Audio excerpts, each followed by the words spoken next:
నమస్కారం. ఈరోజు కార్యక్రమంలో అర్థశాస్త్రంలోని విలువ సిద్ధాంతం గురించి మీకు వివరిస్తాను. ఈ విలువ సిద్ధాంతాన్ని మనం థియరీ ఆఫ్ వాల్యూ అని అంటాం. ఇందులో మార్కెట్ నిర్వచనం, మార్కెట్ల వర్గీకరణ, సంపూర్ణ పోటీ, ధర నిర్ణయం, ఈ అంశాల గురించి మనం ఈరోజు కార్యక్రమంలో చర్చిద్దాం. ముందుగా మార్కెట్ అంటే ఏమిటి అంటే మార్కెట్ యొక్క నిర్వచనం. ఎందుకంటే మన దైనందిన జీవితంలో మార్కెట్ అనే పదాన్ని ఎన్నోసార్లు వాడుతూ ఉంటాం. అయితే అర్థశాస్త్రంలో మరి దీనికి ఎటువంటి అర్థం ఉంది అనేది ఇప్పుడు మీకు వివరిస్తాను. ఒక చిన్న డెఫినేషన్: వస్తు సేవల కొనుగోలు, అమ్మకాలు జరిగే ప్రదేశాన్ని మార్కెట్ అని అంటారు. ఇది ఒక సింపుల్ డెఫినేషన్. వస్తు సేవల కొనుగోలు అంటే గూడ్స్ అండ్ సర్వీసెస్, అమ్మకాలు జరిగే ప్రదేశాన్ని మనం మార్కెట్ అని అంటాం. ఈ వస్తు సేవల క్రయ విక్రయాలు ఒక నిర్దిష్ట ప్రదేశంలో లేదా టెలిఫోన్, ఇంటర్నెట్ ద్వారా కూడా జరుగుతాయి. అంటే మనం నిర్వచనాన్ని చూసినట్లయితే వస్తు సేవల కొనుగోలు, అమ్మకాలు జరిగే ప్రదేశాన్ని మార్కెట్ అని అంటారు. అయితే ఈ పూర్వకాలంలో అంటే ఈ టెక్నాలజీ రాకముందు ఈ మార్కెట్ అనేది ఒక నిర్దిష్ట ప్రాంతానికి పరిమితమై ఉండేది. అంటే ఒక ఫిజికల్ ప్లేస్ ఉండేదన్నమాట.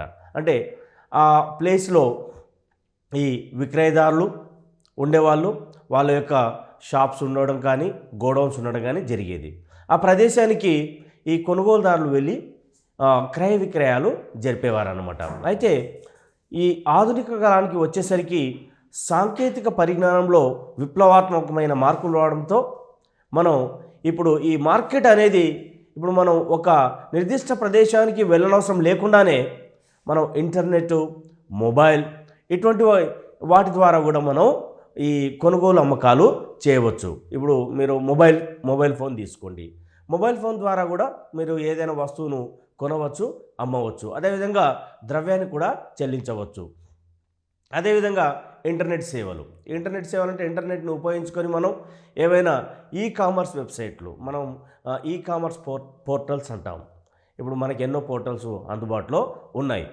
ఈ పోర్టల్స్ ద్వారా కూడా మనం ఈ వస్తువులను కొనవచ్చు, వస్తు సేవలు మనం కొనవచ్చు అన్నమాట. అంటే వాళ్ళకి మనం ఈ చెల్లింపులు కూడా మనం ఇంటర్నెట్ బ్యాంకింగ్ ద్వారా చేయవచ్చు అన్నమాట. అంటే మార్కెట్ అనేది ఆధునిక కాలంలో ఒక నిర్దిష్ట ప్రదేశానికి మాత్రమే పరిమితం కాదు.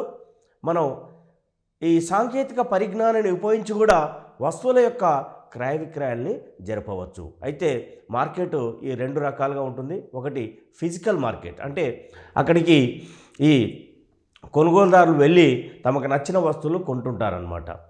రెండవది వచ్చేసి దీన్ని మనం ఈ మార్కెట్ అంటాం, ఎలక్ట్రానిక్ మార్కెట్. అంటే ఈ సాధనాల వల్ల, మొబైల్, ఇంటర్నెట్ సాధనాలు ఉపయోగించి మనం వస్తువుల యొక్క క్రయ విక్రయాలు జరపవచ్చు అనమాట. సో ఇది మార్కెట్ అంటే సింపుల్ డెఫినేషన్ అన్నమాట.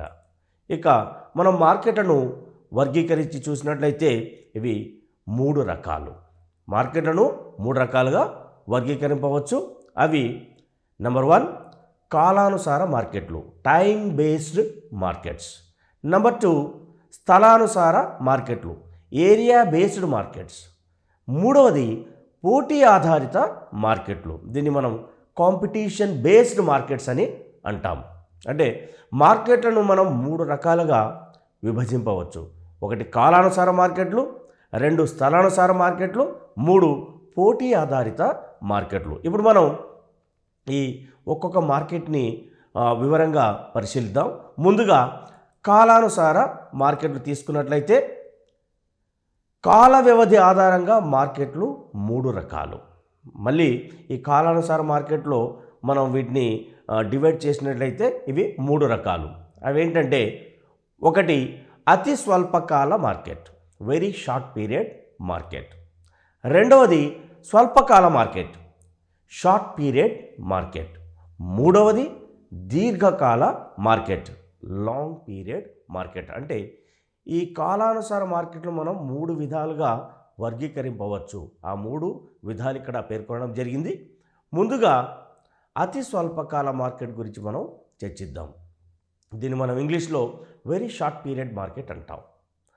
ఉత్పత్తిదారుడు అతి స్వల్పకాలంలో ఉత్పత్తిలో ఎలాంటి మార్పు చేయలేడు. అంటే ఈ అతి స్వల్పకాల మార్కెట్ యొక్క ప్రధాన లక్షణం ఏమిటంటే ఉత్పత్తిదారుడు స్వల్పకాలంలో ఉత్పత్తిలో ఎలాంటి మార్పును చేయలేడు. ఇది ఈ అతి స్వల్పకాల మార్కెట్ యొక్క ముఖ్య లక్షణం. అందువల్ల ఉత్పత్తి స్థిరంగా ఉంటుంది. అంటే ఈ అతి స్వల్పకాల మార్కెట్లో ఏమవుతుందంటే ఈ ఎవరైతే ఉత్పత్తిదారుడు వస్తువులు లేదా సేవలను ఉత్పత్తి చేస్తాడో ఆయన ఈ అతి స్వల్పకాలంలో ఉత్పత్తిలో ఎలాంటి మార్పులు చేయలేడు. అంటే ఉత్పత్తి స్థిరంగా ఉంటుంది. ఎందుకు దానికి రీజన్స్ ఏంటంటే మనం ఉత్పత్తిని పెంచాలనుకుంటే ఈ ఉత్పత్తి కారకాలలో కూడా మార్పులు చేయవలసి ఉంటుంది. అంటే ఉత్పత్తి కారకాలను పెంచాల్సి ఉంటుంది. అయితే ఇక్కడ టైం పీరియడ్ చాలా తక్కువగా ఉండడం వల్ల ఉత్పత్తిదారుడు ఉత్పత్తి కారకాలను పెంచడం జరగదన్నమాట. అది సాధ్యం కాదు. అయితే ఉత్పాదకాలను అతి స్వల్పకాలంలో మార్చకపోవడానికి కారణం ఏంటంటే ఒకటి టైం పీరియడ్ మరియు అతనికి ఉన్న ఇతర ఇబ్బందులు కూడా ఉంటాయి. అదేంటంటే శ్రామికులకు వేతనాలు చెల్లించడం కావచ్చు, లేదంటే ఎక్కువ మూలధన అవసరం ఉండవచ్చు. సో ఈ స్వల్పకాలంలో ఉత్పత్తిదారుడు వీటిని సమీకరించుకోవడం కష్టం అన్నమాట.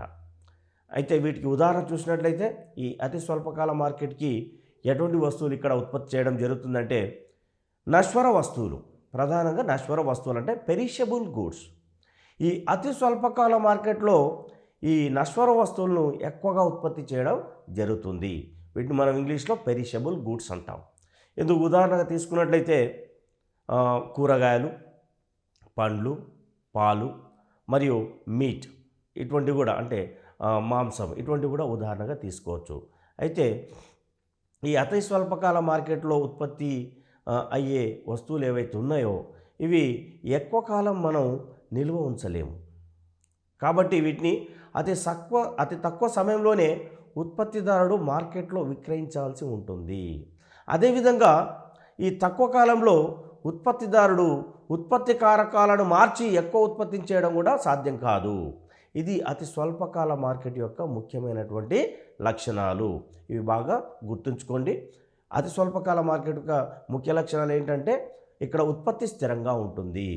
రెండవది, ఉత్పత్తి కారకాలను పెంచి ఉత్పత్తిని ఎక్కువ చేయడం అనేది ఇక్కడ సాధ్యం కాదు. ముఖ్యంగా ఈ అతి స్వల్పకాల మార్కెట్లో ఉత్పత్తిదారుడు పెరిషబుల్ గూడ్స్ని ఉత్పత్తి చేయడం జరుగుతుంది. పాలు, కూరగాయలు ఇటువంటి వాటిని ఉత్పత్తి చేయడం జరుగుతుందన్నమాట. ఇక రెండో విషయానికి వస్తే అంటే కాలానుసార మార్కెట్లలో రెండవది స్వల్పకాల మార్కెట్, షార్ట్ పీరియడ్. ఇంతకుముందు మనం అతి స్వల్పకాల మార్కెట్ గురించి చర్చించాం. ఇక రెండవది స్వల్పకాల మార్కెట్, షార్ట్ పీరియడ్ మార్కెట్. ఇప్పుడు దీని లక్షణాలను చూద్దాం మనం. స్వల్పకాలంలో సప్లైను కొంతవరకు మార్చవచ్చు. అంటే అతి స్వల్పకాలంలో మనం సప్లైని ఏ విధంగా మార్చలేము, అంటే ఉత్పత్తిని పెంచలేము అంటే సప్లైని కూడా మార్చలేము. మరి స్వల్పకాల మార్కెట్లో మాత్రం సప్లైని కొంతవరకు మనం మార్చుకోవచ్చు, అంటే పెంచుకునే అవకాశం ఉంటుంది. కొన్ని అవకాశాలు ఉంటాయి. కొన్ని ఉత్పాదకాలను మార్చడం వల్ల ఇది సాధ్యపడుతుంది. అంటే కొన్ని ఉత్పత్తి కారకాలను మార్చడం వల్ల ఇది సాధ్యమవుతుంది. మరి ఎటువంటి ఉత్పత్తి కారకాలని మనం మార్చవచ్చు అని అంటే మనం ఉదాహరణ చూసినట్లయితే శ్రమ, ముడి పదార్థాలు, వీటిని మాత్రమే ఈ స్వల్పకాలంలో మార్చగలం. వీటిని మనం ఇంగ్లీష్లో వేరియబుల్ ఫ్యాక్టర్స్ అంటాం. మామూలుగా ఫ్యాక్టర్స్ని చూసినట్లయితే factors of production, variable factors, non variable factors అని ఉంటాయి. అయితే ఈ స్వల్పకాల మార్కెట్లో, ఈ షార్ట్ పీరియడ్ మార్కెట్లో వేరియబుల్ ఫ్యాక్టర్స్ వీటిని మాత్రమే మార్చగలిగి ఉత్పత్తిలో కొంత మార్పు మాత్రం చేయవచ్చు. సో ఇప్పుడు దీని యొక్క ముఖ్య లక్షణాలు చూసినట్లయితే, అంటే స్వల్పకాల మార్కెట్ యొక్క ముఖ్య లక్షణాలు చూసినట్లయితే స్వల్పకాలంలో సప్లైను కొంతవరకు మార్చవచ్చు, point number 1. And point number 2, మరి ఈ ఉత్పత్తిని మార్చడానికి మనం ఎటువంటి మార్పులు చేయాల్సి ఉంటుందంటే కేవలం కొన్ని ఉత్పత్తి కారకాలు మార్చడం ద్వారా మాత్రమే ఇక్కడ మనం సప్లైలో మార్పులు తీసుకొని రావచ్చు. మరి అవి ఏంటంటే ఇక్కడ శ్రమ, ముడి పదార్థాలు, వీటిలో కొద్దిపాటి చేంజెస్ చేయడం వల్ల మనం ఉత్పత్తి తద్వారా సప్లైలో కూడా మార్పులు చేయడానికి అవకాశం ఉంటుంది. సో ఇవి స్వల్పకాల మార్కెట్ యొక్క ముఖ్య లక్షణాలు. ఇక మూడవది చూద్దాం. కాలానుసార మార్కెట్లో మూడవది, చివరిది దీర్ఘకాల మార్కెట్. దీన్నే మనం ఇంగ్లీష్లో లాంగ్ పీరియడ్ మార్కెట్ అంటాం. ఇప్పుడు దీని యొక్క మనం డెఫినేషన్ చూద్దాం. డెఫినేషన్ అదేవిధంగా ఫీచర్స్ చూద్దాం. పెరిగే డిమాండ్కు అనుగుణంగా దీర్ఘకాలంలో సప్లైలో మార్పులు చేయవచ్చు. అంటే దీర్ఘకాల మార్కెట్ యొక్క అతి ముఖ్యమైన లక్షణం ఏదంటే పెరిగే డిమాండ్కు అనుగుణంగా దీర్ఘకాలంలో సప్లైలో మార్పులు చేయవచ్చు. డిమాండ్ ఆధారంగా ఉత్పత్తిదారుడు అన్ని ఉత్పాదకాల్లో మార్పులు చేయవచ్చన్నమాట. అంటే ఒకవేళ అతను ఉత్పత్తి చేస్తున్న వస్తువులకు మార్కెట్లో డిమాండ్ అధికంగా ఉంది అనుకుందాం. అప్పుడు ఏమవుతుందంటే ఈ దీర్ఘకాలంలో అతను ఉత్పత్తిని ఎంత కావలిస్తే అంత పెంచుకునే అవకాశం ఉంటుంది. అది ఎలా సాధ్యమంటే ఇతను అన్ని ఉత్పత్తి కారకాలను మార్చుకోవచ్చు. అంటే అన్నిటిని పెంచుకునే అవకాశం ఉంటుంది. ఇక్కడ ఉత్పత్తి కారకాలు అంటే ఏమిటి? భూమి, శ్రమ, మూలధనం. మరి వ్యవస్థాపకుడు కూడా ఉంటాడు. కానీ అయితే ఈ వ్యవస్థాపకుడే ఈ మిగతా మూడు ఉత్పత్తి కారకాలను ఒక దగ్గర చేర్చి వాటికి చెల్లింపులు జరిపి వస్తువులను ఉత్పత్తి చేయడం జరుగుతుంది. అంటే దీర్ఘకాల మార్కెట్ యొక్క ముఖ్య లక్షణాలు చూసినట్లయితే ఇక్కడ ఉత్పత్తి కారకాలను అన్నిటినీ మనం మార్చుకోవచ్చు. అదేవిధంగా ఉత్పత్తిని కూడా అధిక స్థాయిలో మనం ఉత్పత్తి చేయవచ్చు. ఇది దీర్ఘకాల మార్కెట్ యొక్క ముఖ్యమైనటువంటి లక్షణాలు. ఇక తర్వాత మనం మార్కెట్లో ఇంకో రకాన్ని చూసినట్లయితే మొదటిది కాలానుసార మార్కెట్లు. ఆ కాలానుసార మార్కెట్లో మనం అతి స్వల్పకాల మార్కెట్ గురించి చర్చించాం, స్వల్పకాల మార్కెట్ గురించి చర్చించాం, దీర్ఘకాల మార్కెట్ గురించి కూడా చర్చించడం జరిగింది. ఇక మార్కెట్లో రెండవ రకం ఏది? స్థలానుసార మార్కెట్లు, ఏరియా బేస్డ్ మార్కెట్స్. అయితే దీని లక్షణాలు చూసినట్లయితే స్థలం ఆధారంగా మార్కెట్ను 4 రకాలుగా విభజింపవచ్చు. ఇది ఒక వస్తువు అమ్మకానికి మార్కెట్ విస్తరణ ఎంత ఉందో తెలియజేస్తుంది. ఇప్పుడు ఈ 4 రకాలు మనం చూసినట్లయితే స్థానిక మార్కెట్, జాతీయ మార్కెట్ మరియు అంతర్జాతీయ మార్కెట్. ఇవి అతి ముఖ్యమైనటువంటి వర్గీకరణ అన్నమాట. స్థలానుసార మార్కెట్లో ఈ 3 విధాలుగా మనం ఈ మార్కెట్ను విభజింపవచ్చు. ఇంతకుముందు 4 అని చెప్పాను, కాదు, అది 3. 1 స్థానిక మార్కెట్, 2 జాతీయ మార్కెట్, 3 అంతర్జాతీయ మార్కెట్. ముందుగా మనం స్థానిక మార్కెట్ని చూద్దాం. స్థానిక మార్కెట్ అంటే ఏమిటి? దాని యొక్క ముఖ్య లక్షణాలు. ఒక వస్తువు అమ్మకాలు అది ఉత్పత్తి జరిగిన ప్రాంతంలోనే జరిగితే దాన్ని స్థానిక మార్కెట్ అని అంటారు. ఒక వస్తువు అమ్మకాలు అది ఉత్పత్తి జరిగిన ప్రాంతంలోనే జరిగితే దాన్ని స్థానిక మార్కెట్ అని అంటారు. ఉదాహరణకు పూలు, పండ్లు, కూరగాయలు వంటి నశ్వర వస్తువులు అంటే పెరిషబుల్ గూడ్స్. ఇప్పుడు మనం దీని యొక్క ముఖ్యమైనటువంటి లక్షణం చూసినట్లయితే అంటే ఈ స్థానిక మార్కెట్, ఈ లోకల్ మార్కెట్ ఏదైతే ఉంటుందో ఇక్కడ ఆ స్థానికంగా ఉత్పత్తి చేసినటువంటి వస్తువులను మాత్రమే అమ్మడం జరుగుతుంది. కొనుగోలుదారులు కూడా వాటిని అక్కడే కొనుగోలు చేయడం జరుగుతుంది. అంటే దీని యొక్క పరిధి చాలా తక్కువ. స్థానిక మార్కెట్ యొక్క పరిధి చాలా తక్కువ. మనం ఉదాహరణ చూసినట్లయితే వెజిటేబుల్ మార్కెట్ అనుకుందాం, ఫ్లవర్ మార్కెట్ అనుకుందాం. అదేవిధంగా ఈ మిల్క్ వెండర్స్ ఉంటారు కదా, వాళ్ళు కూడా ఒక ప్రదేశంలో ఈ వస్తువుల్ని అంటే ఈ పాలను ఉత్పత్తి చేసి అమ్మడం జరుగుతుంది. సో ఈ పెరిషబుల్ గుడ్స్ ఏవైతే ఉంటాయో అంటే అతి తక్కువ కాలంలో ఇవి నశిస్తాయన్నమాట. వీటిని ఎక్కువ కాలం మనం స్టోర్ చేయలేం. ఇవి ఆయా ప్రాంతాల్లోనే ఉత్పత్తి చేయబడి అక్కడే అమ్మబడతాయన్నమాట. అందుకే వీటిని మనం స్థానిక మార్కెట్ అని అంటాము. అందుకే ఒక వస్తువు అమ్మకాలు అది ఉత్పత్తి జరిగిన ప్రాంతంలోనే జరిగితే దాన్ని స్థానిక మార్కెట్ అని అంటాము. ఇప్పుడు మనం సంతలు చూడండి. ఇప్పుడు వివిధ గ్రామాల్లో ప్రతి వారం ఈ సంతలు అనేవి జరుగుతుంటాయి. అదేవిధంగా పట్టణాల్లో కూడా, నగరాల్లో కూడా ఈ సంతలు అనేవి జరుగుతుంటాయి. వీటిని మనం స్థానిక మార్కెట్కి ఒక చక్కటి ఉదాహరణగా చెప్పుకోవచ్చు. ఇక్కడ మనం వాళ్ళు ఉత్పత్తిదారులు అమ్ముతున్నటువంటి వస్తువులు చూసినట్లయితే ఎక్కువగా కూరగాయలు, పండ్లు ఇటువంటి వస్తువులు అక్కడ వాళ్ళు విక్రయించడం జరుగుతుంది. అదేవిధంగా వినియోగదారులు కొనడం కూడా జరుగుతుంది. ఇక రెండవది చూసినట్లయితే జాతీయ మార్కెట్. దీన్నే మనం నేషనల్ మార్కెట్ అంటాం. దీని ముఖ్య లక్షణాలు మనం చూసినట్లయితే ఒక వస్తువుకు దేశవ్యాప్తంగా అన్ని ప్రాంతాలలో డిమాండ్ సప్లై ఉన్నట్లయితే అది జాతీయ మార్కెట్గా వ్యవహరిస్తారు. ఇది చాలా simple definition, very easy to understand. ఒక వస్తువుకు దేశవ్యాప్తంగా అన్ని ప్రాంతాలలో డిమాండ్ సప్లై ఉన్నట్లయితే దాన్ని మనం జాతీయ మార్కెట్గా వ్యవహరిస్తామన్నమాట. ఉదాహరణ చూసినట్లయితే ఆహార ధాన్యాలు. ఈ ఆహార ధాన్యాల్లో బియ్యం కావచ్చు, గోధుమలు కావచ్చు, చక్కెర కావచ్చు, వీటికి దేశవ్యాప్తంగా ఈ డిమాండ్ సప్లై అనేది ఉంటుంది. ఎందుకంటే ఇవన్నీ నిత్యావసర వస్తువులు. సో ప్రజలందరికీ ఇవి రోజువారీ అవసరం అన్నమాట. వీటికి మనం భారతదేశాన్ని తీసుకున్నట్లయితే కాశ్మీర్ టు కన్యాకుమారి మరియు అరుణాచల్ ప్రదేశ్ టు రాజస్థాన్ వరకు ఈ వస్తువులకంతా ఒకే విధమైన డిమాండ్ సప్లై అనేది ఉండడం మనం చూస్తూ ఉంటాం. కాబట్టి ఈ వస్తువులకు మనం జాతీయ మార్కెట్ ఉందని చెప్పవచ్చు. అంటే ఆయా రాష్ట్రాల్లోని నగరాలు, పట్టణాలు మరియు గ్రామాల్లో కూడా ఈ వస్తువుల యొక్క క్రయ విక్రయాలు జరుగుతుంటాయి. అందుకే దీన్ని మనం ఆ వస్తువులకు ఉన్నటువంటి జాతీయ మార్కెట్ అని చెప్పవచ్చు. ఇక అంతర్జాతీయ మార్కెట్ చూసినట్లయితే మనం ఒక వస్తువుకు ప్రపంచవ్యాప్తంగా మార్కెట్ ఉన్నట్లయితే దానిని అంతర్జాతీయ మార్కెట్ అని అంటాం. ఇప్పుడు ఉదాహరణకు పెట్రోల్ ఉంది, డీజిల్ ఉంది, బంగారం, వెండి.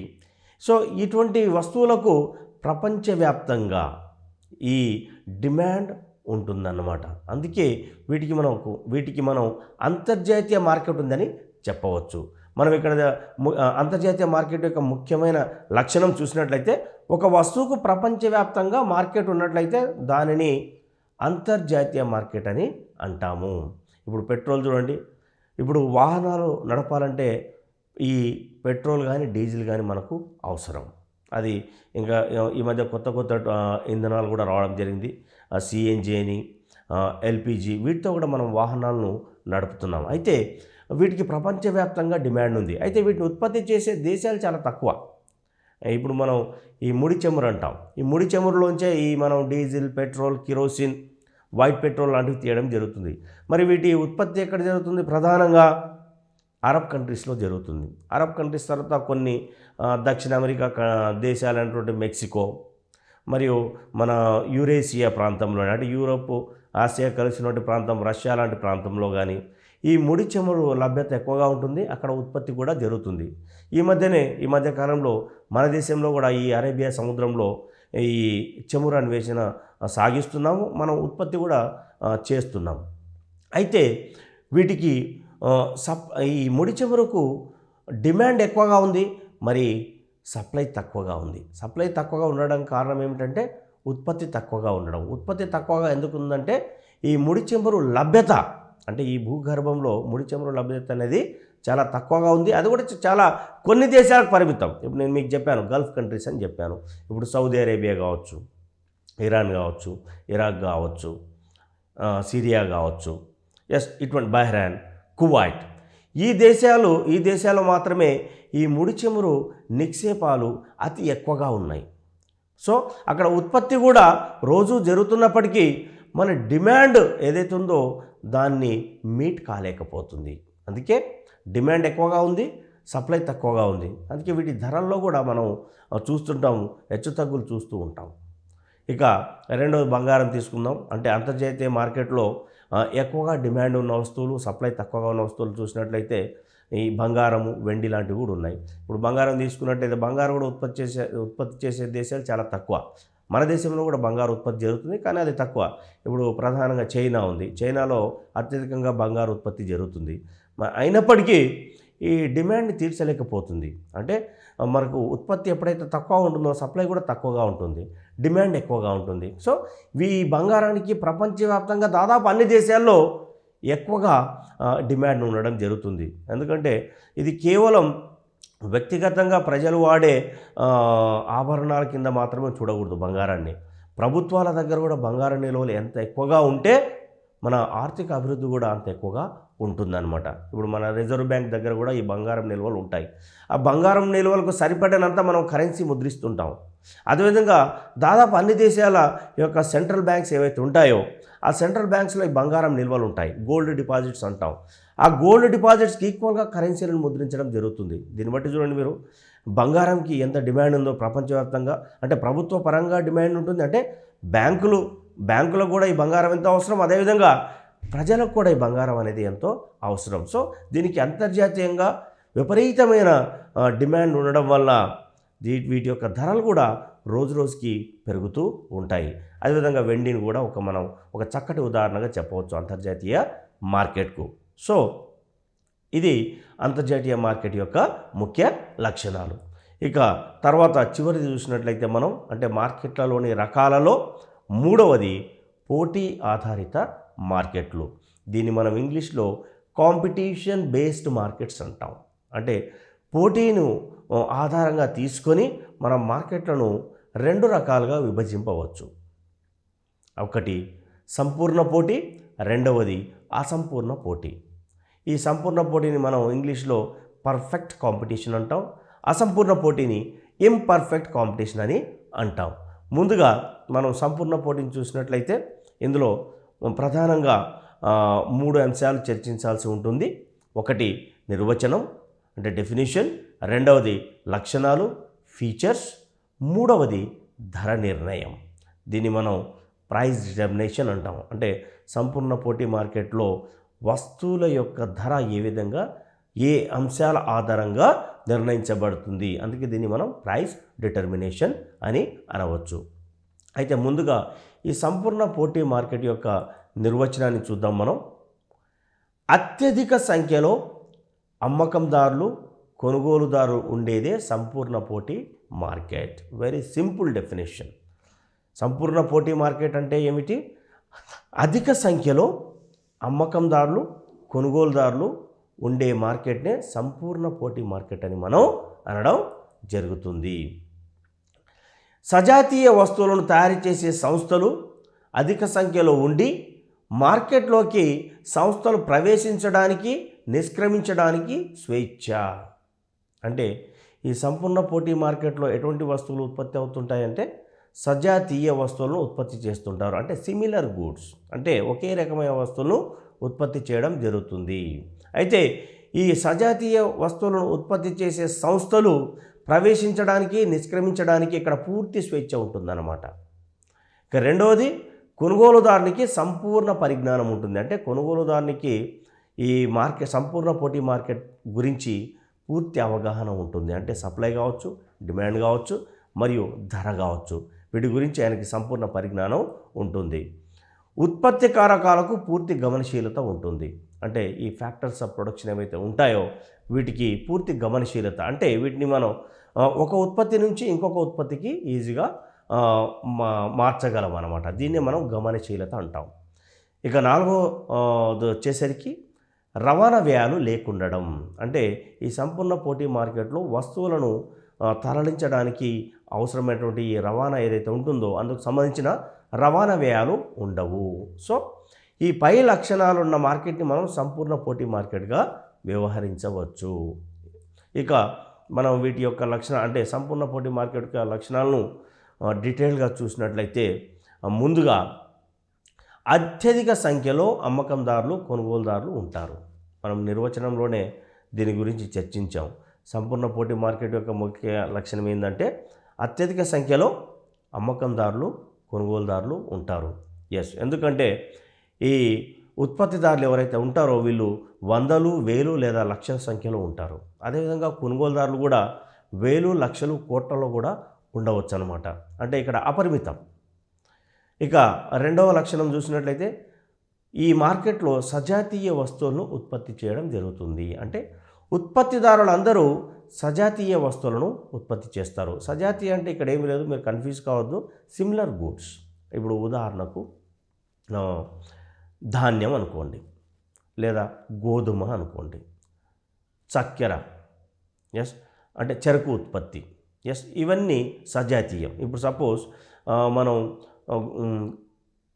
ఇప్పుడు ధాన్యం ఉత్పత్తిని తీసుకుందాం. ధాన్యం ఉత్పత్తిలో అంటే ఈ సంపూర్ణ పోటీ మార్కెట్ లక్షణాల్లో సజాతీయ వస్తువులు ఉత్పత్తి అవుతాయి. ఆ సజాతీయ వస్తువులకు మనం ధాన్యాన్ని ఒక ఉదాహరణగా తీసుకున్నట్లయితే ఇప్పుడు ఈ ధాన్యం అంటే ఇప్పుడు సపోజ్ మన దక్షిణ భారతదేశ విషయానికి వచ్చినట్లయితే దాదాపు అన్ని రాష్ట్రాల్లో ఈ వరిని పండించడం జరుగుతుంది. వరి నుంచి వచ్చిందని మనం ధాన్యం అంటాం. ఆ ధాన్యాన్ని పొట్టు తీసినట్లయితే మనకు బియ్యం వస్తుంది.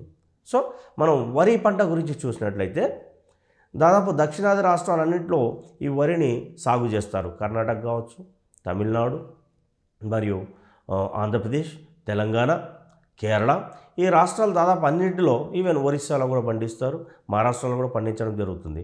సో అన్నిట్లో ఈ రైస్ను అంటే ఈ వరిని పండించడం జరుగుతుంది. మరి సపోజ్ ఈ వరికి ఒక ఉదాహరణ తీసుకుందాం మనం. సోనా మసూరి రైస్ అనుకుందాం.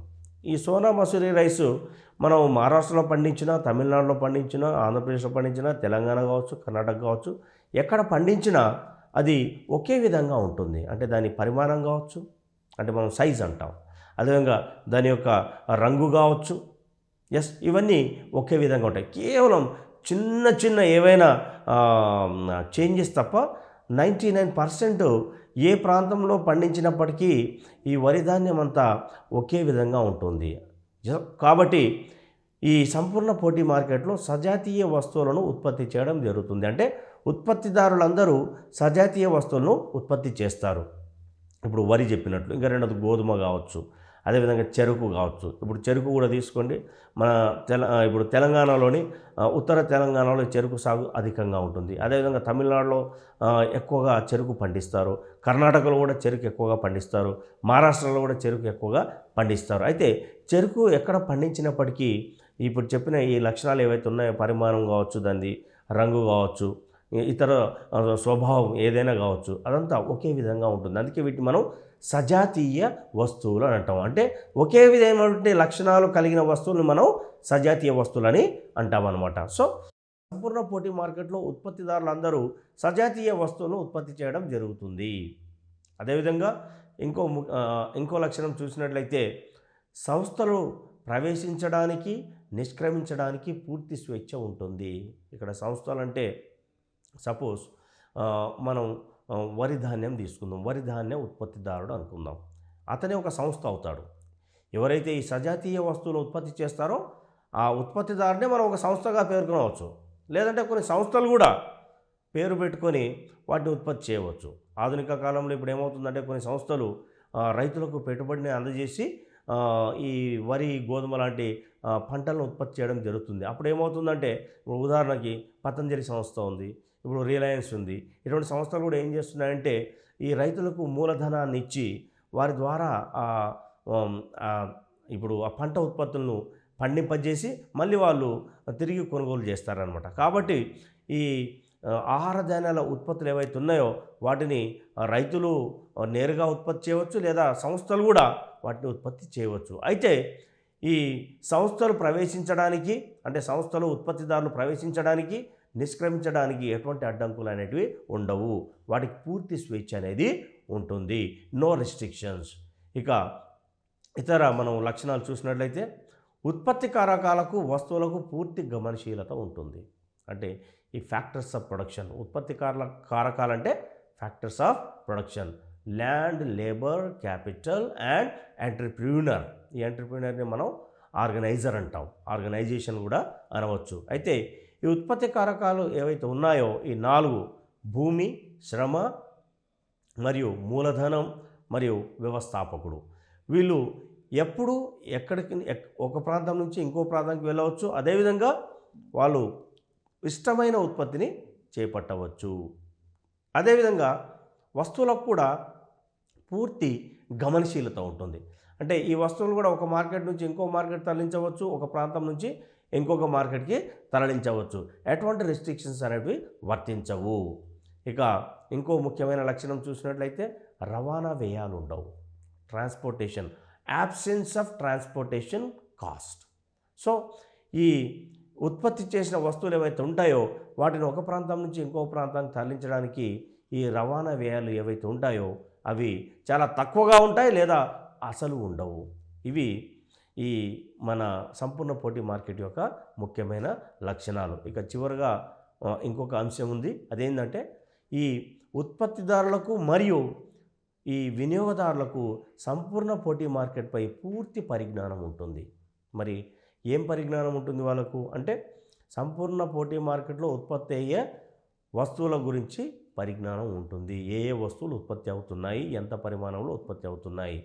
ఇక రెండవది, వాటి సప్లై ఎలా ఉంది, వాటి డిమాండ్ ఎలా ఉంది, వీటిపై కూడా వీరికి పూర్తిగా అవగాహన ఉంటుంది. ఇక చివరిగా ధరపై కూడా వారికి పూర్తి అవగాహన ఉంటుంది. అంటే ఈ సంపూర్ణ పోటీ మార్కెట్లో ఉన్నటువంటి ఉత్పత్తిదారులు మరియు వినియోగదారులకు ఆ మార్కెట్లో ఉత్పత్తి అవుతున్న వస్తువులు, వాటి యొక్క డిమాండ్, సప్లై, ధరల గురించి పూర్తిగా అవగాహన అనేది ఉంటుందన్నమాట. సో ఇవన్నీ సంపూర్ణ పోటీ మార్కెట్ యొక్క ముఖ్యమైనటువంటి లక్షణాలు. ఇక మనం చూసిన ఇక్కడ కొన్ని పాయింట్స్ మెన్షన్ చేయడం జరిగింది. అంటే ఈ సంపూర్ణ పోటీ మార్కెట్ సంబంధించి అవన్నీ మీరు ఈ స్లైడ్స్ రూపంలో ఇవ్వడం జరిగింది. వాటిని మీరు ఇక్కడ చదవచ్చు. అత్యధిక సంఖ్యలో అమ్మకందారులు, కొనుగోలుదారులు ఇక్కడ అంటే ఇంకా డీటెయిల్డ్గా ఎక్స్ప్లెయిన్ చేయడం జరిగింది ఒక్కొక్క పాయింట్ని. ఏ ఒక్క అమ్మకందారుని లేదా కొనుగోలుదారుని చర్యలు వస్తువు పరిమాణాన్ని, మార్కెట్ ధరను ప్రభావితం చేయలేవు. ఇది ఇంకా డీటెయిల్గా చెప్పడం జరిగింది. మనం ఇంతకుముందు ఏమో చర్చించుకున్నాం, సంపూర్ణ పోటీ మార్కెట్ అంటే అత్యధికంగా అమ్మకందారులు, కొనుగోలుదారులు ఉంటారు. అదేవిధంగా ఏ ఒక్క అమ్మకందారు కానీ లేదా కొనుగోలుదారుని యొక్క చర్యలు మార్కెట్ పరిమాణాన్ని, మార్కెట్ ధరను ప్రభావితం చేయలేవు. అంటే ఈ సంపూర్ణ పోటీ మార్కెట్లో కొనుగోలుదారులు, అమ్మకందారులు అంటే ఉత్పత్తిదారులు మరియు కొనుగోలుదారులు మార్కెట్ ధరను ఎట్టి పరిస్థితుల్లో ప్రభావితం చేయలేరు. అంటే వాళ్ళు ఈ ధరల్లో ఎటువంటి మార్పుల్ని తీసుకొని రాలేరు. ఇక ఇంకా కొన్ని ముఖ్యమైన విషయాలు చూసినట్లయితే ఒక వస్తువు ధర దానికి ఉండే సప్లై, డిమాండ్లు కలిసి నిర్ణయిస్తాయి. అంటే ఇప్పుడు ఇది అత్యంత ముఖ్యమైనది. మరి సంపూర్ణ పోటీ మార్కెట్లో ఉత్పత్తిదారులు, కొనుగోలుదారులు ధరను ప్రభావితం చెయ్యరు అనుకుంటే మరి ధరను ఎలా నిర్ణయిస్తారనేది ఒక క్వశ్చన్ వస్తుంది మనకు. ఎస్, మరి ధరను ఎలా నిర్ణయిస్తారంటే దానికి ఇక్కడ మనకు ఒక ఫెసిలిటీ ఉంది. ఆ ఫెసిలిటీ ఏంటంటే ఈ సప్లై, డిమాండ్లు కలిసి వస్తువు యొక్క ధరను నిర్ణయిస్తాయి. అంటే మార్కెట్లో ఆ వస్తువులకు ఉండే సప్లై మరియు డిమాండ్ని బట్టి ధర అనేది నిర్ణయించడం జరుగుతుంది. అయితే ఇక్కడ అమ్మకందారులు, కొనుగోలుదారులు ధరను అంగీకరించాలే తప్ప ధరను నిర్ణయించలేరు. They are price takers only, they are not the decision makers. అంటే సంపూర్ణ పోటీ మార్కెట్లో ఉన్న అత్యంత ముఖ్యమైన లక్షణం ఏదైనా ఉందంటే అది ధరకు సంబంధించి. ఇక్కడ మామూలుగా మనం ఇతర వస్తుత్పత్తులు చూసినట్లయితే ఉత్పత్తిదారుడే తన వస్తువు యొక్క ధరను నిర్ణయిస్తాడు. అంటే ఉత్పత్తి వ్యయాలు ఎంత అయ్యాయి, పన్నులు ఎంత ఉన్నాయి, ట్రాన్స్పోర్టేషన్ ఛార్జెస్ ఎంత ఉన్నాయి, డిస్ట్రిబ్యూటర్, రీటైలర్, స్టాకిస్ట్ వీళ్ళ యొక్క మార్జిన్స్ అన్నీ చూసి ఒక అంతిమ ధరను నిర్ణయించడం జరుగుతుంది. మనం మ్యాక్సిమం రిటైల్ ప్రైస్ అంటాం.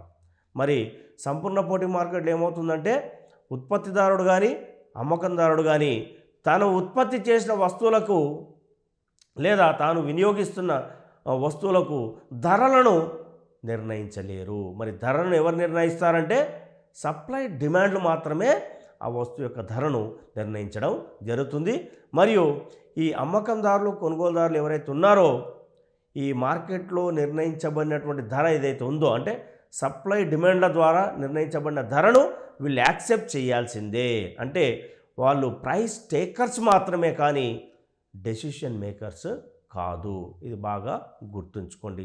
సంపూర్ణ పోటీ మార్కెట్ యొక్క అతి ముఖ్యమైన లక్షణాల్లో ఒకటి ఏంటంటే ఇక్కడ వస్తువు యొక్క ధరలను ఉత్పత్తిదారుడు కానీ అమ్మకందారుడు కానీ ప్రభావితం చేయలేరు, నిర్ణయం చేయలేరు. మరి ధరను ఎవరు నిర్ణయిస్తారంటే ఆ వస్తువుకు ఉండే సప్లై, డిమాండ్లే ధరను నిర్ణయిస్తాయి. మరి అవి ఎలా నిర్ణయిస్తాయి అనే దానికి ఇక్కడ ఉదాహరణ తీసుకోవడం జరిగింది. అది మీకు తర్వాత మీకు ఎక్స్ప్లెయిన్ చేస్తాను. ఇక్కడ సజాతీయ వస్తువులు ఉన్నాయి, దీన్ని కూడా ఇంకా డీటెయిల్గా ఎక్స్ప్లెయిన్ చేస్తాను. ఈ మార్కెట్లో ఏ సంస్థ ఉత్పత్తి చేసే వస్తువు అయినా సరే ఇతర సంస్థల వస్తుత్పత్తిని పోలి ఉంటుంది. ఇంతకుముందే మీకు వివరించడం జరిగింది. వీళ్ళు ఉత్పత్తి చేసే వస్తువుల యొక్క పరిమాణము, రంగు ఇవన్నీ ఒకే విధంగా ఉంటాయని చెప్పాను. అందువల్ల ఈ వస్తువులకు మార్కెట్ అంతటా ఒకటే ధర ఉంటుంది. అంటే సపోజ్ ఇప్పుడు మనం కర్ణాటకలో మార్కెట్ తీసుకుందాం, అక్కడ ఒకే ధర ఉంటుంది. మరియు తమిళనాడు తీసుకుందాం, అక్కడ ఒకే ధర ఉంటుంది. ఇప్పుడు సపోజ్ చెరకు తీసుకుందాం, కర్ణాటకలో పండించినటువంటి చెరుకుకి మరియు తమిళనాడులో పండించినటువంటి చెరుకుకి ధర అనేది దాదాపు ఒకేలా ఉంటుంది.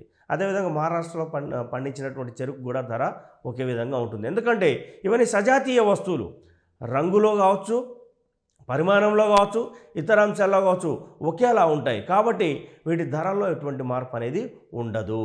సో వీటి యొక్క ధర మార్కెట్ అంతటా ఒకేలా ఉంటుంది. అంటే అది స్థానిక ప్రాంతం కావచ్చు, జాతీయ మార్కెట్ కావచ్చు, ఎక్కడైనా ఇది ఒకే విధంగా ఉంటుందన్నమాట. ఇక ఇక్కడ సంస్థలు ప్రవేశించడానికి నిష్క్రమించడానికి ఎటువంటి రిస్ట్రిక్షన్స్ ఉండవు. ఎందుకంటే ఉత్పత్తిదారుడు ఏ సమయంలోనైనా ఉత్పత్తిని చేపట్టవచ్చు, అదేవిధంగా లాభాలకు అమ్ముకోవచ్చు. మరి నష్టాలు వస్తున్నాయి అనుకున్నప్పుడు ఆయన ఉత్పత్తిని ఆపేసి ఆ మార్కెట్ నుంచి నిష్క్రమించవచ్చు. సో ఈ సౌలభ్యం సంపూర్ణ పోటీ మార్కెట్లో ఉంటుంది. అంటే లాభాల బాటలో ఉన్నప్పుడు ఉత్పత్తిని ప్రారంభించవచ్చు, ఒకవేళ నష్టాలు వస్తున్నాయనుకుంటే అక్కడి నుంచి నిష్క్రమించవచ్చు. ఇది ఒక ఫ్లెక్సిబిలిటీ అని చెప్పవచ్చు మనం. ఇక ఉత్పత్తి కారకాలకు వస్తువులకు పూర్తి గమనశీలత ఉంటుందన్నమాట. అంటే వీటిని మనం ఒక సంస్థ నుంచి ఇంకొక సంస్థకు మార్చవచ్చు, అదేవిధంగా వస్తువులు కూడా ఒక ప్రాంతం నుంచి ఇంకో ప్రాంతానికి ఎటువంటి రిస్ట్రిక్షన్స్ లేకుండా తరలించవచ్చు. కాబట్టి వీటిని మనం ఈ గమనశీలత పూర్తిగా ఉన్నటువంటి అని చెప్పవచ్చు అన్నమాట. అదేవిధంగా రవాణా వ్యయాలు ఉండవు. ఇంతకుముందే మనం చర్చించుకున్నాం. ఇక్కడ ఈ సంపూర్ణ పోటీ మార్కెట్లో ఉత్పత్తి చేయబడిన వస్తువులు ఏవైతే ఉంటాయో వాటిని ఆయా మార్కెట్లోకి తరలించడానికి రవాణా ఖర్చులు అనేటివి ఉండవు. అందుకే ఈ వస్తువులకు మార్కెట్ అంతా ఒకే ధర ఉండడం జరుగుతుందన్నమాట. ఇక సంపూర్ణ పోటీ మార్కెట్పై కొనుగోలుదారులకు అమ్మకందారులకు పూర్తి పరిజ్ఞానం ఉంటుంది. మనం ఇంతకుముందే చర్చించుకున్నాం.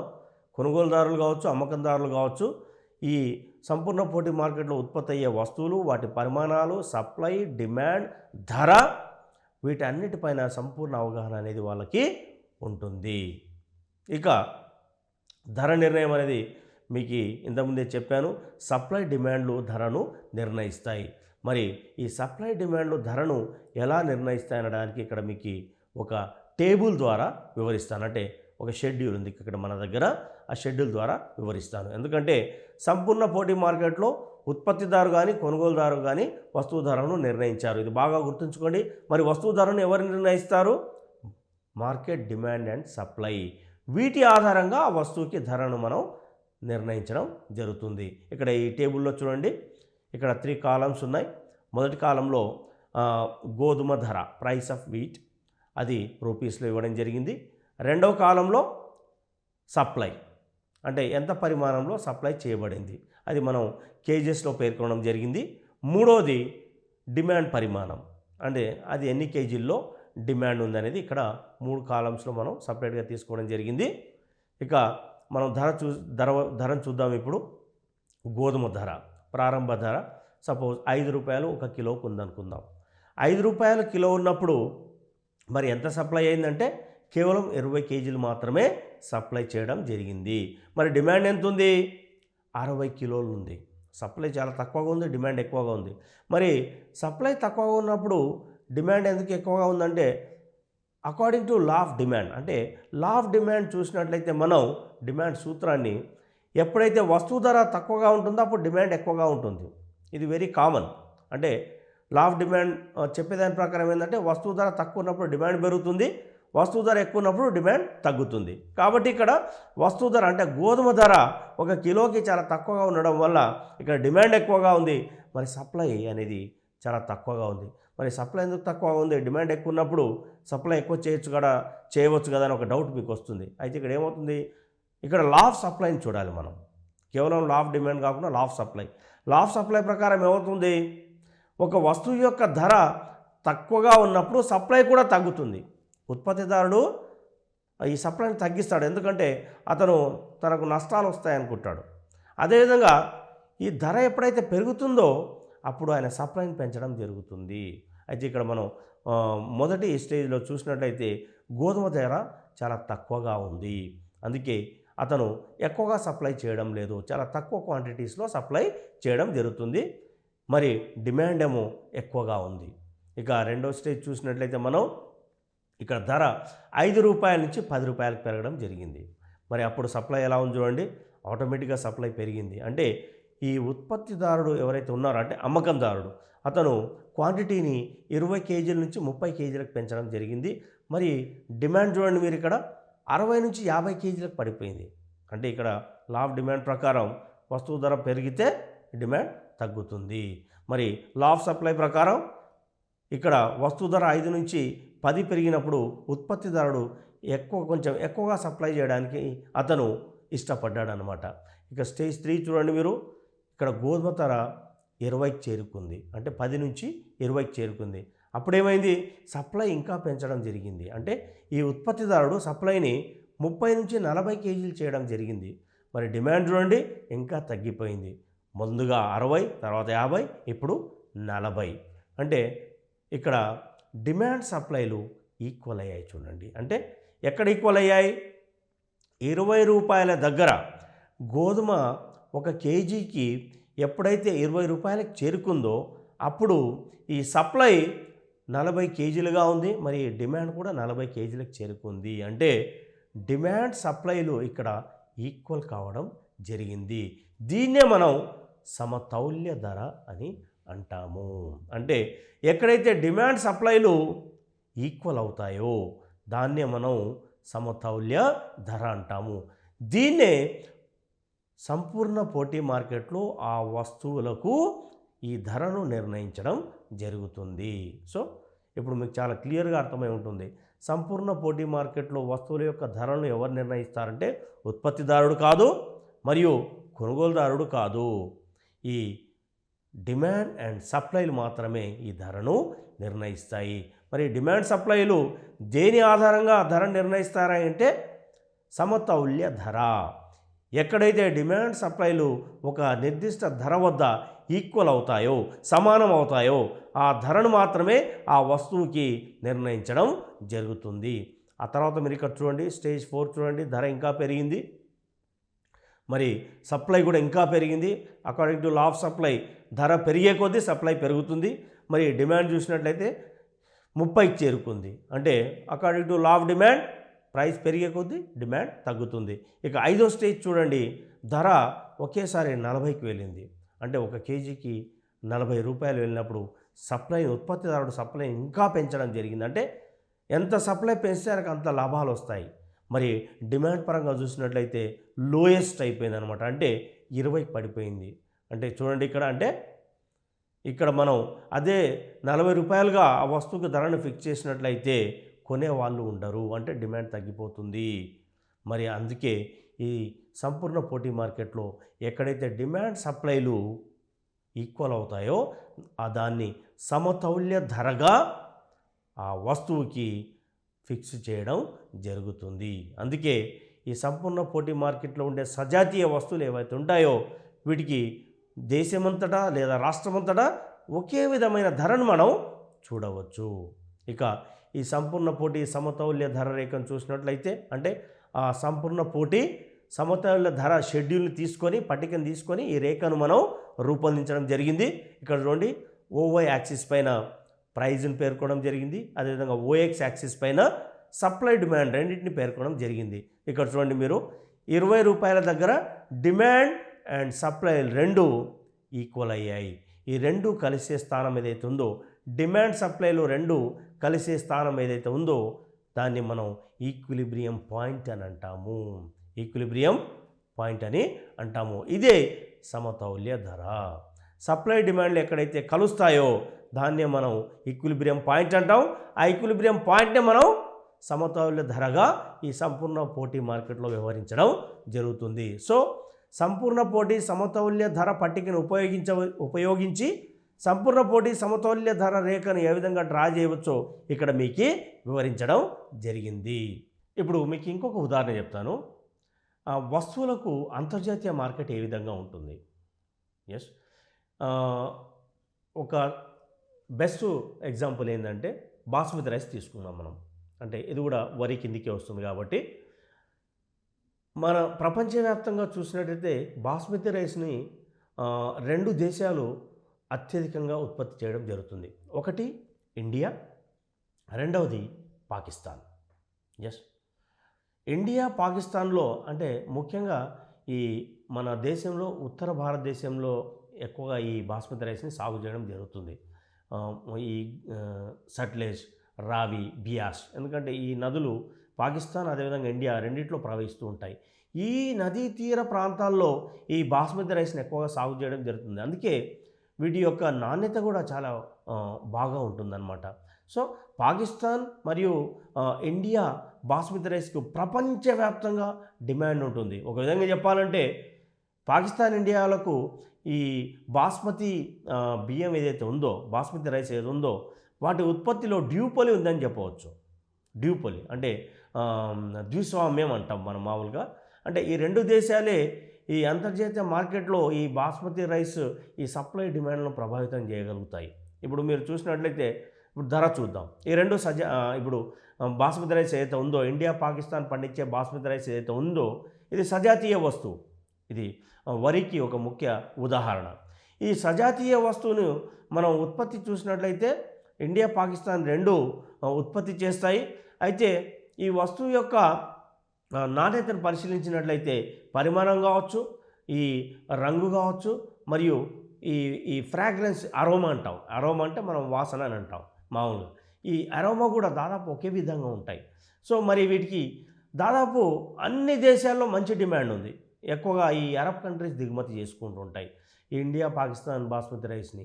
మరి వీటి యొక్క ధర కూడా ఎలా ఉంటుందంటే మిగతా వరి రకాలతో పోల్చినట్లయితే వీటి ధర చాలా ఎక్కువగా ఉంటుంది. మనం మామూలుగా మీరు ఎప్పుడైనా బయట మార్కెట్లో కొంటూ ఉండవచ్చు. ఒక కేజీ బాస్మతి రైసు అంటే లోయెస్ట్ వచ్చేసి ఒక 60-70 రూపాయలు ఉంటే, మరి అదేవిధంగా కొంచెం మెచ్యూర్డ్ అంటే ఏజ్డ్ బాస్మతి రైస్ ఏదైతే ఉందో అది 100-150 మధ్యన కూడా ఉండే అవకాశం ఉంటుంది. కాబట్టి కొన్ని రకాల వస్తువులకు అంతర్జాతీయంగా మంచి డిమాండ్ ఉంటుంది. మరి ఉత్పత్తి సప్లైలు తక్కువగా ఉంటాయి.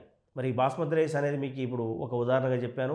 ప్రపంచంలో ఈ రెండు దేశాలు మాత్రమే ఈ బాస్మతి రైస్ని, అంటే ఈ రెండు దేశాలు ఎక్కువగా దాదాపు సింహభాగం ఉత్పత్తిని ఈ రెండు దేశాలే చేయడం జరుగుతుందన్నమాట. సో ఈ విధంగా కొన్ని వస్తువులకు అంటే కొన్ని దేశాలు ఉత్పత్తి చేసే వస్తువులకు అంతర్జాతీయంగా మంచి డిమాండ్ ఉంటుంది. మరి ఈ ధర కూడా ఎక్కువగా పలకడం జరుగుతుందన్నమాట. ఇక ఇంకో విషయానికి వచ్చినట్లయితే మనం ఈ సంపూర్ణ పోటీ మార్కెట్లో రెండు రకాలని మీకు చెప్పాను. సంపూర్ణ పోటీ మార్కెట్లో రెండు రకాలు. ఇప్పుడు తీసేయండి, ఇంత సంపూర్ణ పోటీ మార్కెట్ తీసేయండి. ఇప్పుడు మనం పోటీ ఆధారిత మార్కెట్ల గురించి చూద్దాం. పోటీ ఆధారిత మార్కెట్లను మనం రెండు రకాలుగా వర్గీకరింపవచ్చు. ఒకటి సంపూర్ణ పోటీ మార్కెట్, రెండవది అసంపూర్ణ పోటీ మార్కెట్. సంపూర్ణ పోటీ మార్కెట్ మనం పర్ఫెక్ట్ కాంపిటీషన్ అంటాం. అసంపూర్ణ పోటీ మార్కెట్ని మనం ఇంపర్ఫెక్ట్ కాంపిటీషన్ అంటాం. సో మనం సంపూర్ణ పోటీ మార్కెట్ గురించి ఎలాగూ డీటెయిల్గా చర్చిస్తాము. ఇక రెండవది వచ్చేసరికి అసంపూర్ణ పోటీ మార్కెట్ ఏదైతే ఉందో ఇందులో మళ్ళీ మనకు వివిధ రకాలైనటువంటి ఉన్నాయి. అదేంటంటే ఒలిగోపొలి ఉంది, డ్యూపొలి ఉంది, మోనోపోలిస్టిక్ కాంపిటీషన్ ఉంది, అండ్ మోనోపొలి ఉంది. అంటే ఏకస్వామ్యం, ద్విస్వామ్యం, ఇవన్నీ అంటే ఇందులో 4 రకాలు ఉన్నాయన్నమాట. సో ఈ అసంపూర్ణ పోటీ మార్కెట్లో ఎలా ఉంటుందంటే ఇక్కడ ఉత్పత్తిదారులు తక్కువగా ఉంటారు లేదా ఒకరు ఇద్దరు ఉంటారు. ఇప్పుడు ఉదాహరణకు ఏకస్వామ్యం ఉంది. అసంపూర్ణ పోటీ మార్కెట్లో ఇదొక రకం, ఇదొక ముఖ్యమైనటువంటిది. ఏకస్వామ్యం అంటే మొనోపొలి, అంటే ఇక్కడ ఒకే ఉత్పత్తిదారుడు ఉంటాడు, అతనే ఆ వస్తువును ఉత్పత్తి చేస్తుంటాడు. అంటే ఈ సప్లై ప్రైజ్ను కూడా ఆయనే కంట్రోల్ చేస్తుంటాడు. ఆయన కంట్రోల్ చేయడం జరుగుతుంది. ఇప్పుడు డ్యూపొలి ఉంది, ద్విస్వామ్యం అంటాం. ద్విస్వామ్యం అంటే ఇందులో ఇద్దరు ఉత్పత్తిదారులు ఉంటారు, ఒకే రకమైన వస్తువును ఉత్పత్తి చేయడం జరుగుతుంది. అంటే ఈ ఇద్దరు ఉత్పత్తిదారులు ఆ వస్తువు యొక్క సప్లై ధరను కంట్రోల్ చేయడం జరుగుతుంది. అంటే వీళ్ళు ఒకరిపై ఒకరు డిపెండెంట్. సో ఒకరి నిర్ణయాలు ఇంకొకరి నిర్ణయాల్ని ప్రభావితం చేస్తాయి. అసంపూర్ణ పోటీ మార్కెట్లో ఈ ద్విస్వామ్యం అనేది ఇంకొక రకం. చూడండి, అంటే ఇక్కడ అతి తక్కువ ఉత్పత్తిదారులు ఒకరు లేక ఇద్దరు. మోనోపోలి అంటే ఒకరు, డ్యూపోలి అంటే ఇద్దరు. మరియు మోనోపోలిస్టిక్ కాంపిటీషన్ అని ఇంకొకటి ఉంది మనకు. మోనోపోలిస్టిక్ కాంపిటీషన్ అంటే ఇక్కడ ఉత్పత్తిదారులు కొద్దిగా ఎక్కువగానే ఉంటారు మరియు వినియోగదారులు చాలా ఎక్కువగా ఉంటారు. ఇప్పుడు మోనోపోలి, డ్యూపోలి, మోనోపోలిస్టిక్ కాంపిటీషన్ మరియు ఒలిగోపోలిలో ఉత్పత్తిదారుల సంఖ్య పరిమితంగా ఉన్నప్పటికీ ఈ కొనుగోలుదారులు మాత్రం ఎక్కువ సంఖ్యలో ఉంటారు. థౌజండ్స్, ల్యాక్స్, క్రోర్స్లో ఉంటారనమాట. మరి మోనోపోలిస్టిక్ కాంపిటీషన్ వచ్చేసరికి ఉత్పత్తిదారులు కొద్దిగా ఎక్కువ సంఖ్యలో ఉన్నప్పటికీ 10, 20, 30, 40, 50 అనుకుందాం, కానీ పరిమితం, అంటే కౌంటబుల్ అనమాట. అంటే ఇప్పుడు సంపూర్ణ పోటీ మార్కెట్లో ఉత్పత్తిదారులు మనం అంత ఈజీగా కౌంట్ చేయలేం, వాళ్ళు వేలు లక్షల్లో ఉండవచ్చు. మరి అసంపూర్ణ పోటీ మార్కెట్లో ఏమవుతుందంటే ఈ మోనోపోలిస్టిక్ కాంపిటీషన్ లాంటి వాటిలో ఈ ఉత్పత్తిదారులు తక్కువగానే ఉంటారు, మరి వినియోగదారులు చాలా ఎక్కువగా ఉంటారు. అదేవిధంగా ఒలిగోపొలి తీసుకోండి.